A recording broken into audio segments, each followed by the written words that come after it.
everybody. This is Colin podcasting about real estate, and welcome to show 48.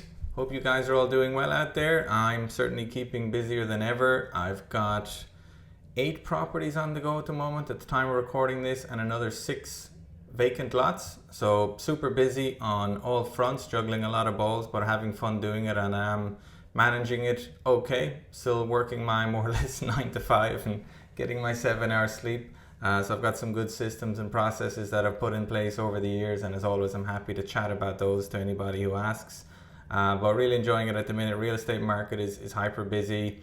I listed a property earlier this week, and 6 out of the 8 offers I received within 24, 36 hours were above asking price, like 5-10% above asking price, which I was very surprised about, pleasantly surprised obviously. So great market to be a seller, not so great if you're a buyer trying to buy a renovated house, but that's just the market that we're in. And so I'm dealing with a lot of realtors at the moment that are calling me or calling one of my assistants, and we have another realtor on the show today, and I think it's worth talking about because I have a real estate license in Florida, and I certainly save tens of thousands of dollars with it when I'm selling the properties on the MLS, so it's useful for that. But I also probably earn $25,000 or $30,000 on the side just helping some key local friends buy properties in Tampa. So it's actually a nice little income earner, my real estate license, over the years, and it's something that's worth considering for a lot of people as either a side hustle or even a full-time job. I mean, I know realtors that are not working too hard that are earning 100 a year. I know other realtors that are super successful that are earning $500,000 plus. So, real estate investment, buying and selling houses, isn't the only way to make money. You can actually do it just representing the people that are buying and selling as well, and you can make good money out of it, even, especially if you're dealing in higher end houses in the 500,000-600,000 range. Those commission checks are quite nice if you get a couple of months coming in. So, Jennifer, my guest today is based in Long Island, New York, and she's helped a lot of people transition from kind of paycheck employees to flourishing careers as real estate professionals. And this show's got some good insights for you if you've ever considered starting that career or side hustle as a real estate agent, or just wondering if you're already in real estate and you're wondering how can you double or triple your income while working the same hours or less hours. Then this show's got some good tips, good insights. We speak about how she transitioned from being a public school teacher to real estate professional, how she built momentum and income in those early years, how she finds multiple income streams from a single client or single buyer. There's some really good insights there, and just generally the habits that separate really successful people from the average realtors, how her business adjusted to COVID, and just general kind of hints and tips on how to improve the way you do business and the way you treat clients and build up your marketing list. So some good stuff in here, and check it out. Jennifer's an interesting lady, and I enjoyed the conversation with her. Let's head on over and see what she has to say. Jennifer Seeno Tucker, how are you doing? And welcome to the show. Hey, Colin, I'm doing great. Thank you. And thanks for having me on as a guest. My pleasure. I'm really looking forward to diving into your story, Jennifer. And like most guests, I like to start at the beginning. So can you tell us a little bit about yourself and where you grew up? Yeah, so I grew up in New York on Long Island. I've been here my whole life, still am. I've taken some intermittent, a transient kind of post, in different cities, but basically my home roots here are in New York. Let's see, wasn't always in real estate. I started out as a teacher, worked in the city school districts, and realized that teaching really wasn't for me. I needed more freedom to kind of do what I wanted to do and spread my wings, so to speak. And I like seeing a gold star next to my name as opposed to red marks, correcting me. And that's what I felt as a teacher. That was kind of the feedback I was receiving, like, you need to change this or improve upon that. And I like the gold stars, and that's kind of one of the reasons that I made a shift. I felt like being an entrepreneur was, really in my blood. My dad owned a small oil company where we delivered oil to people for heating, and mom, as a second career, I guess I would say, started in real estate herself. So that's kind of where I got my roots in it for entrepreneurial kind of feel for, what I needed to do and make this my own. Still wasn't listening to her being a real estate agent in that Sure. sense. I still was teaching, and I started my own kids fitness business and wasn't very successful. And she was kind of mentoring me through generating leads and how to make that happen. Ah. A Hmm. lead literally came into her room from her secretary. Took a lead down on a piece of paper, and she crumbled it up and threw it in the trash. And I was like, "What are you doing? That's like a lead, which could potentially turn into a client." She goes, "That's a renter. I don't have time for renters right now. I'm really focused on buyers and sellers." And she was a top producer herself. I said, "Well, I have time, and I Sure. literally picked up the phone right then and there in that moment, and enrolled in the real estate course. And that's kind of really the beginning of real estate. And I And how started long working ago for was her. that? To give us kind of like how long 10 ago was years that? Did you now. pick 10 years? It's Okay. 10 years now. For about 4 years, I was really her buyer's agent. I just ran with buyers strictly. Mom was starting, she was really focused on the listings, obviously. Hmm. And I just took all the buyers from the open houses and just started running them and selling them homes and making things happen for them. Good hustling. And did you find it difficult to build momentum in those early years? Because I know that 2010 to 2013 wasn't an easy time in the real estate market. I mean, for some people, it was a great time if you're an investor with cash, but for a lot of other folks and realtors, not so much. What as my mentor and as my team leader, I would say, I really just piggyback off of her and the momentum that she had already created for 20 years, right, with a referral business and repeat clients. I basically piggyback off of that. So I saw that as a leg up. Like I know now a lot of agents feel like I get into this business and I have to do everything on my own, because I have to. If I don't, I'm sacrificing some money and leaving some Sure. on the table. Me, Mm.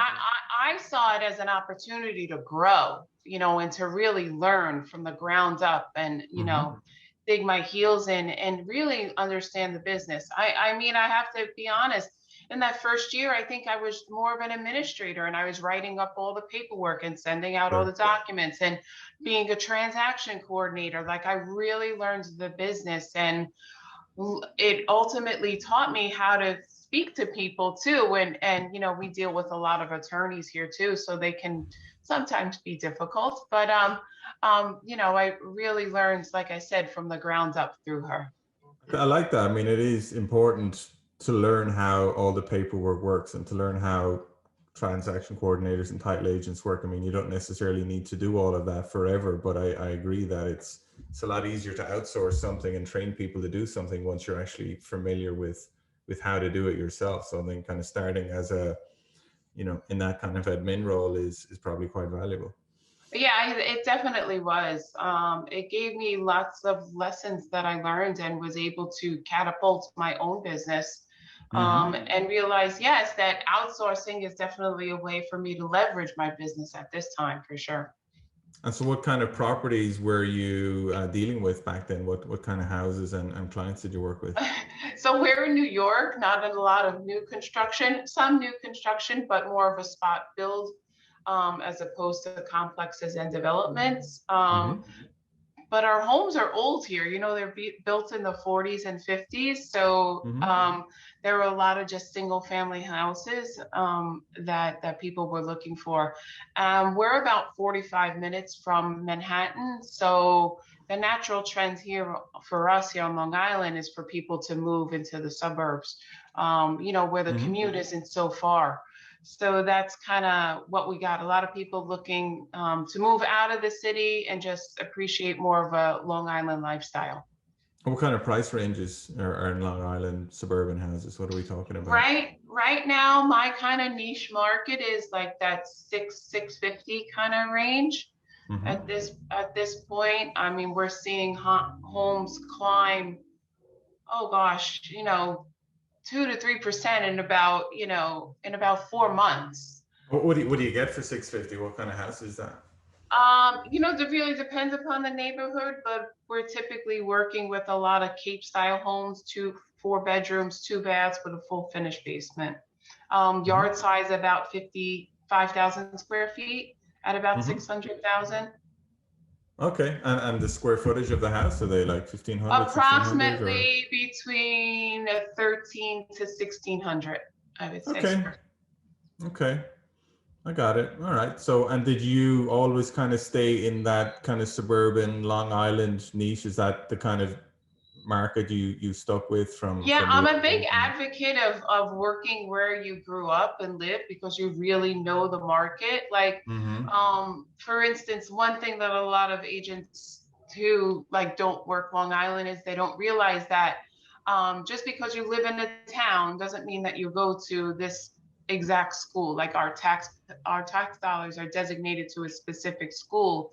And Mm. if you live in like this cuspy kind of neighborhood where you have one zip code, but the school is different, a lot of agents don't understand that. So understanding that, because I grew up on Long Island, really I felt like helped me. Okay. Yeah, I'm sure it did. And so what kind of marketing strategies do you use to find leads? Right now I would say 70 to 75% of my business is through repeat clients and referrals at this point. Mm-hmm. And I'm Nice. working most at about 65% are listings. So what I'm really doing is I use a little bit of a hybrid. I'm right at that age where I have technology and still some old school stuff that Yeah. I use. I love being out in the community and doing community events. So annually we do like an ice cream social for the community. Mm-hmm. We sponsor a school and programs within our districts as well. Um, and I'm a huge door knocker. Right now it's more Really? lead specific door knocking, where if I get an online lead through a Facebook or some other marketing lead, I Mm-hmm. will just go knock on the door, bring them my kind of pre-listing package and have a conversation with them.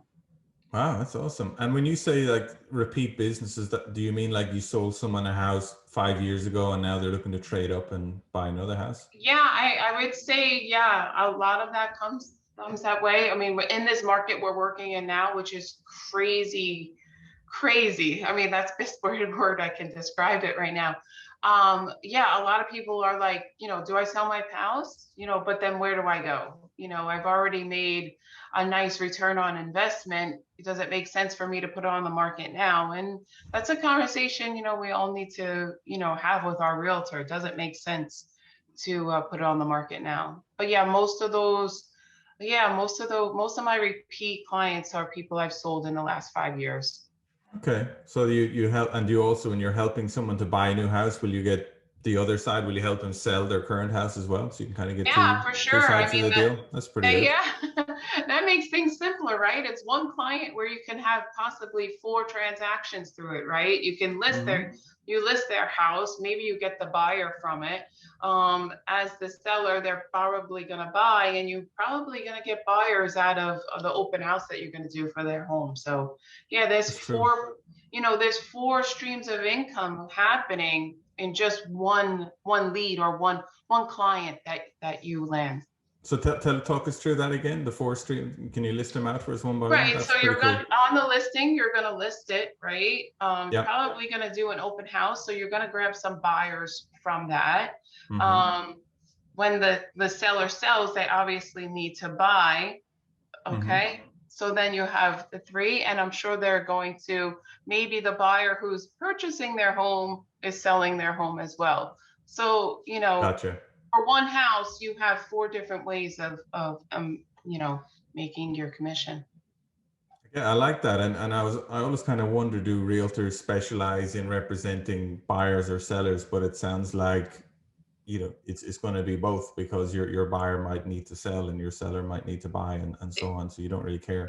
Exactly. And that's why I say, really targeting homeowners are your source of leads, right? They already have the product. Mm-hmm. The product that you sell makes sense for you to go door knock on their door, to to get that listing. Because again, if you're working with four different streams of income, you're leveraging yourself and there's less time invested and you get to spend more time at home. Okay. So my partner and I had a listing in this neighborhood, and we had a buyer who wanted this specific neighborhood. We went door knocking, and actually on Friday we're going to a listing presentation for someone that we door knocked on for this buyer. So a lot of people still feel like door knocking is kind of old, and it is, but it still works. So I'm going to still do what works. Yeah, I guess if you know the neighborhood's like the back of your hand, then yeah, I guess it. I mean, yeah, it's not for everybody, but if it gets you deals, then why not? And then, All right. so how many deals can one kind of busy realtor do in a year before they're going to need to get some help? And what does that Yeah. help then look like? Well, I think the first step is, when you make that first 100K, I think that's a time where you should consider that you are a business. Mm-hmm. You're not just this kind of free agent, just going around. I think you need to consider yourself the CEO of your corporation, and that's when you incorporate yourself, whether it's your name or you create, you come up with some kind of LLC or sole proprietorship. That first 100K is kind of what made it also gave me the mindset to transition from agent to more business owner as well. And I think Mm-hmm. that's what a lot of agents lack, the mindset to really transition there. Um, So who was when your you, first hire then when you needed to make that transition? my first hire was a part-time admin, Okay. someone to just kind of file some paperwork, and to just keep things moving along.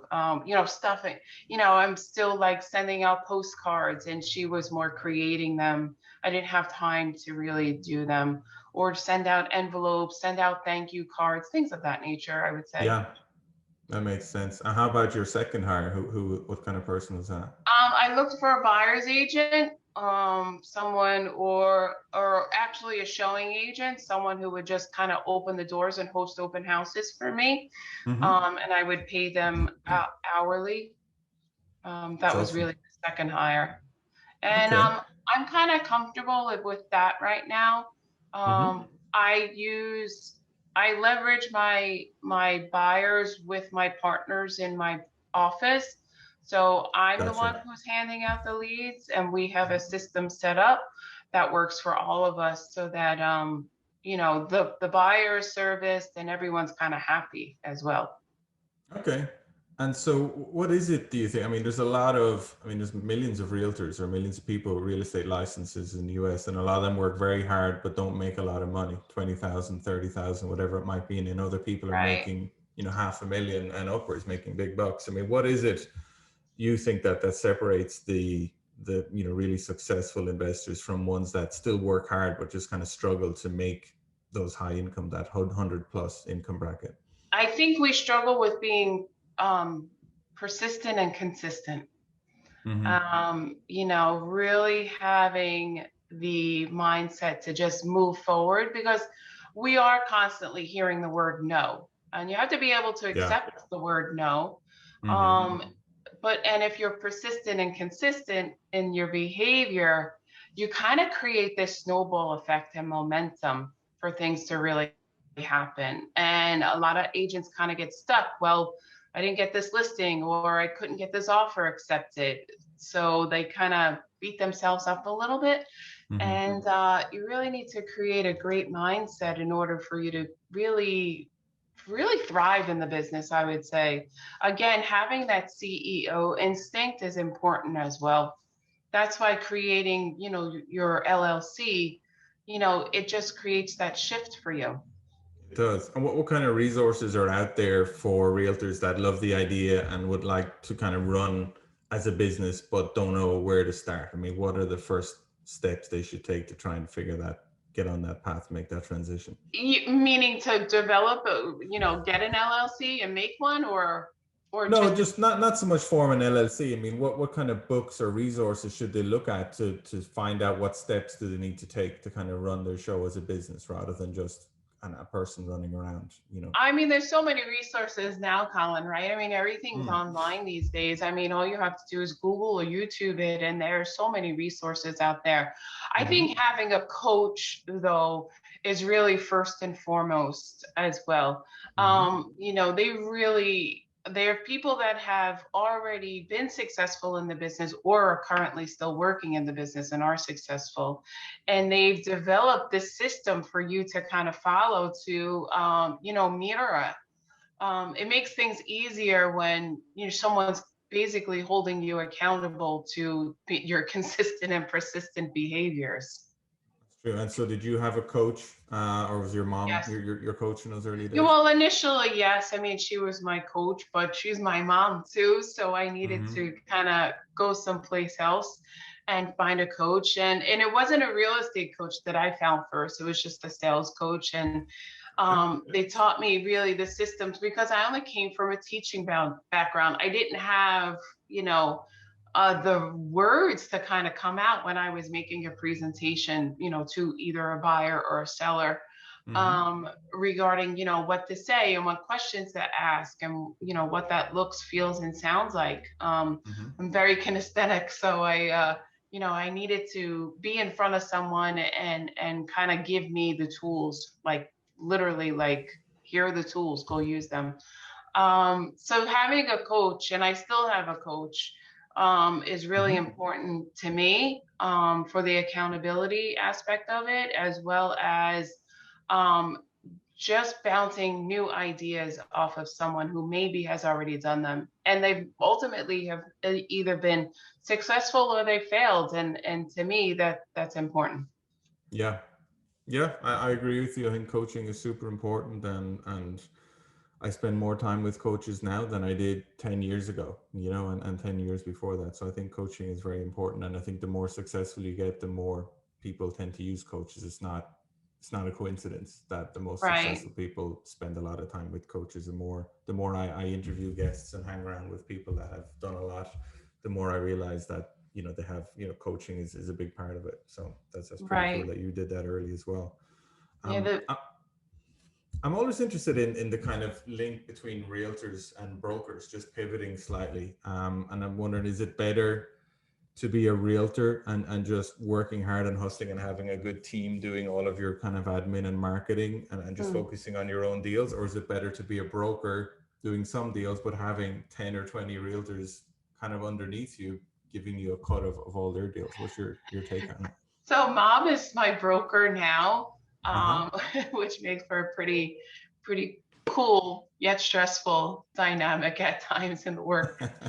the workplace. I see the struggles that she goes through, and it makes me think, do I want to be, a broker? Mhm. And I'm still not sure. I still like, things changing up, every day, and talking to people and making things happen. Mhm. Um, but that also becomes very stressful, because I'm at the point where I either, flatline again, or do I climb and really develop a big team? And I'm not sure what I want to do either way. So I think, I don't know what people, I think it depends upon your personality type as well. Mm. There are people who are definitely want to run a business, where they're just very hard and strong and kind of cutthroat. So I think it depends upon your personality, and who you want to be, and what kind of, to me right now, it's the liability. Do I want to have the liability as a broker? Yeah.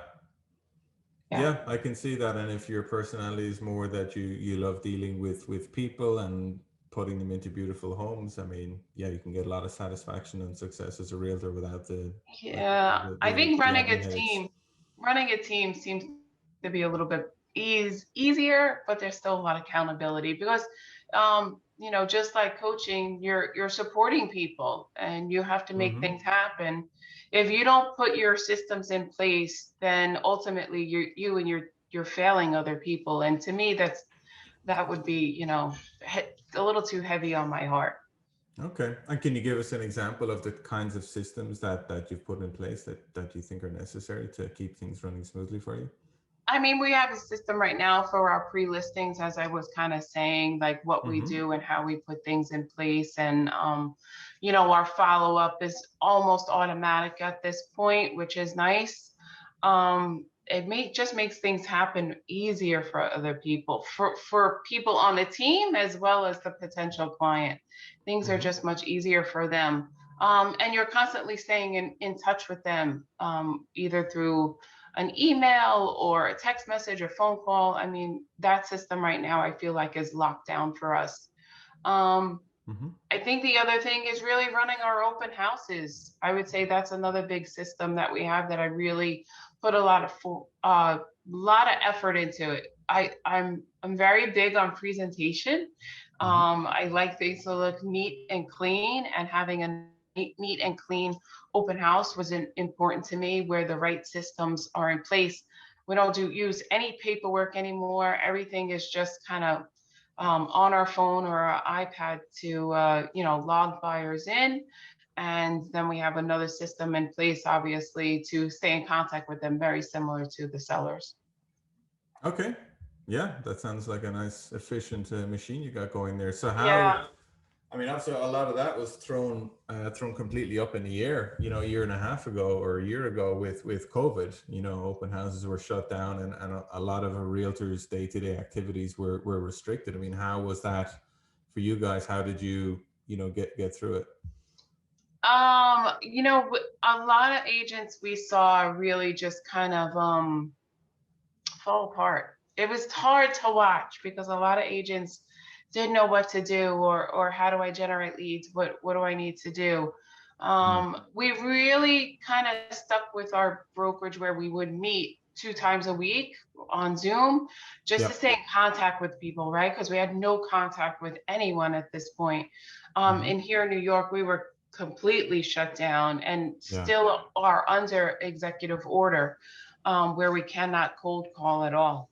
Um, I mean, I was basically the foreperson who just kind of led people and be like, okay, this is what we can do. All right, here's Loop. This is DocuSign. There's no more paperwork. You can still give presentations over Zoom. I mean, a lot of our older agents were like, what's that? You Yeah. know, Poor so things. Yeah.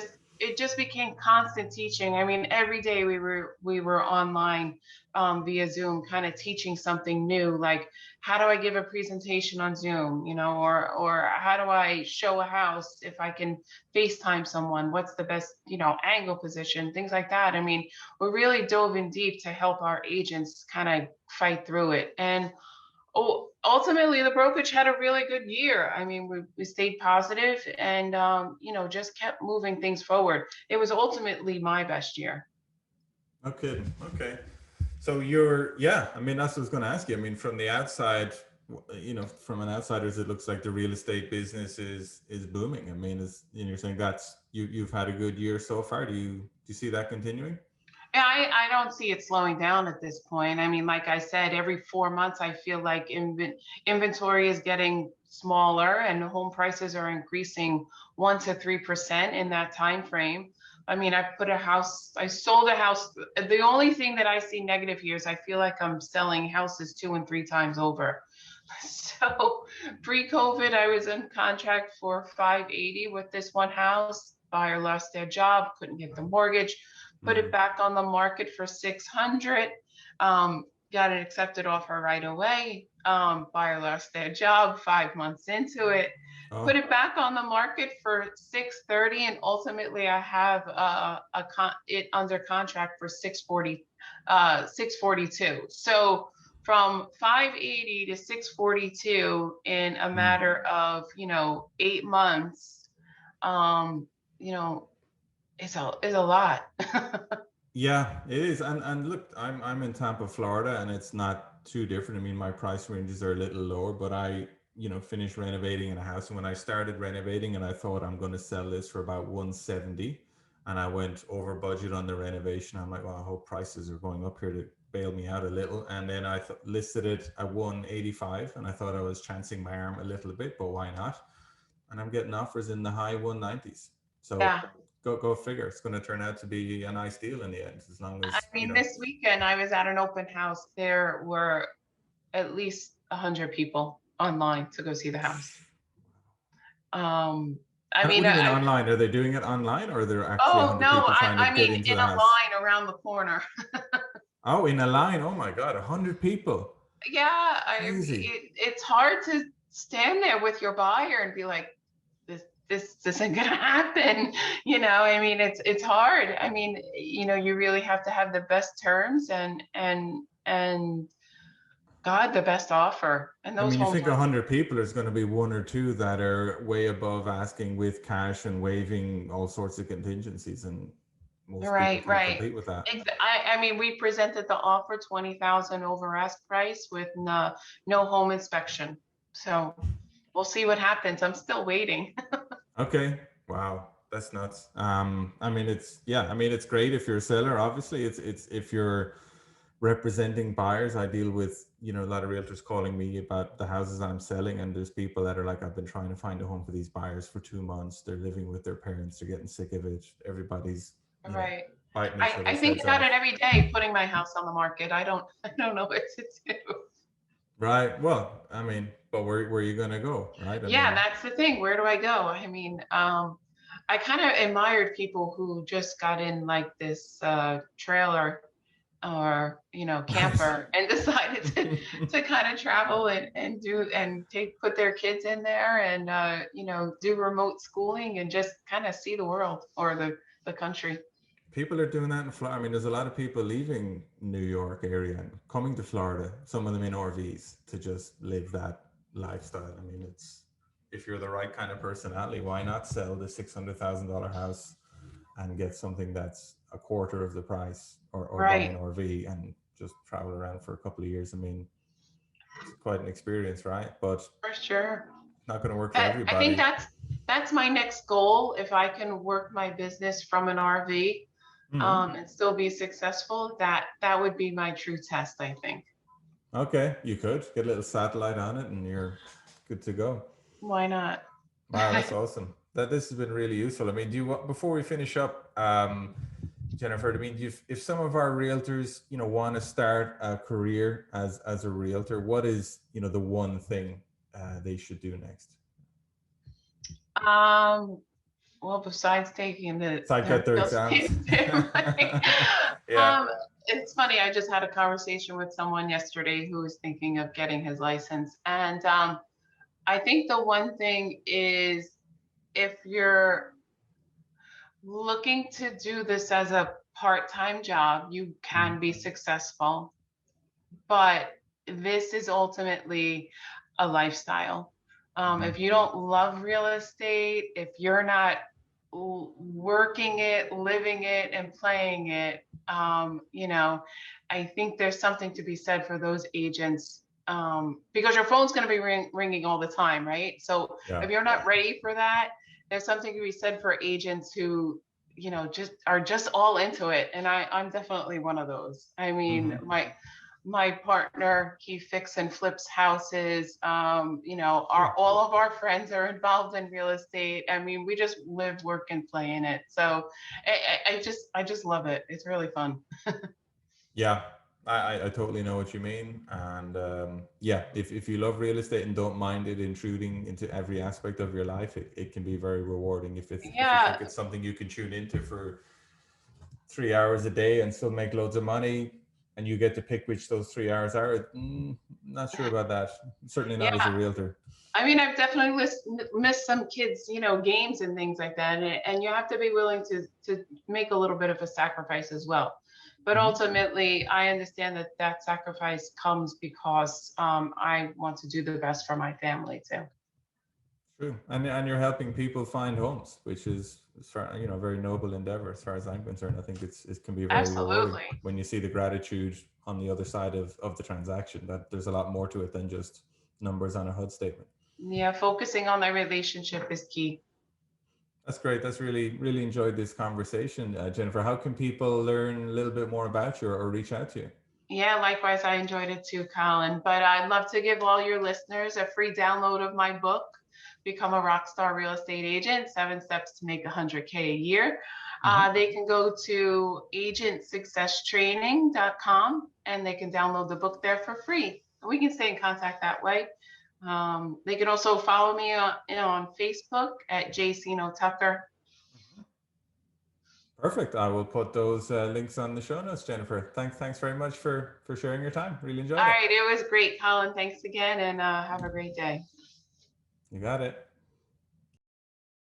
There you go, folks. That was show 48 of Colin podcasting about real estate with Jennifer Seeno Tucker. Hope you enjoyed that. I certainly did. As always, I love the variety of guests that we have on this show. I thought Jennifer had some interesting tips and insights there from people I want to get from that kind of 30,000-40,000 a year as a realtor to 100 plus as a realtor. There's some really good advice in there, and I also have another guest coming on in a future episode that's at a different level entirely. So I love getting the guests at the different ends of the spectrum. It's very useful. Each have their own great insights. So check it out, and check out Jennifer's website and her book if you want to learn a little bit more about her systems and processes. If you want to learn anything about my systems and processes, just reach out to me. Either send an email to info@colininvestments.com or go to my website, colininvestments.com. Like I said, I'm managing 8 renovations and I have 6 lots at the minute that I'm in the process of buying and selling with owner finance. So a lot of interesting stuff going on aside from this great podcast that I've got. And yeah, reach out. I've always got those several slots a week that I chat to people. I was talking to a guy in Barcelona earlier today that wants to invest in US real estate. I had another, US military veteran that moved from New Jersey to Tampa, Florida, and reached out to me to talk about the different areas in Tampa that he might target as a fix and flipper. So always all sorts of stuff going on. Always happy to talk and share my systems and processes and any kind of general advice or more formal coaching. I got some of that going on too. So yeah, just check out the website. And, as always, if you're enjoying these podcasts, do try and give me a like or a review on iTunes or whatever platform you listen to this show on or watch this show. And yeah, thanks as always, guys. I really appreciate you tuning in, and I'll be back real soon with show 49. But until then, this is Colin G. Murphy signing out. Take care. Bye-bye.